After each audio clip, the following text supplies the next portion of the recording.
welcome to Evan's Gardening on YouTube. In this video, I'm going to be showing you how to make a bird feeder out of coconut halves. Hope you enjoy this video.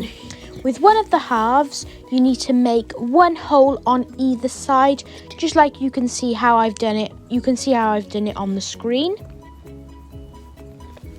And then with the other half, you need to make two holes either side, just like this. Then you need to get yourself some jute. You can also use wire. I thought jute because it's all natural, and I didn't measure properly, but I cut a piece off that was about 30 centimeters. Then I got the coconut half that I made the two holes in, threaded it through one of the holes, and then I double knotted it so it's nice and secure.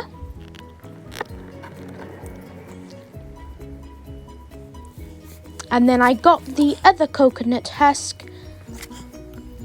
just like this, and then through the singular hole then I just threaded it like this. Now you need to do this with the other hole. So you should be left with something looking like this, and then you need to thread that then through the singular hole. And then that's the one half of the bird feeder done. If you can see, just like this. So the coconut husk that you just made the single hole in has got two bits of string through it, like that.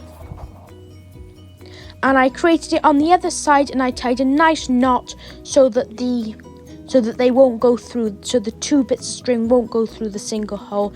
But you can see exactly how I've done it on the screen, as this is very straightforward. And I added a little bit of string then to hang it up. And I'm going to be filling this with suet.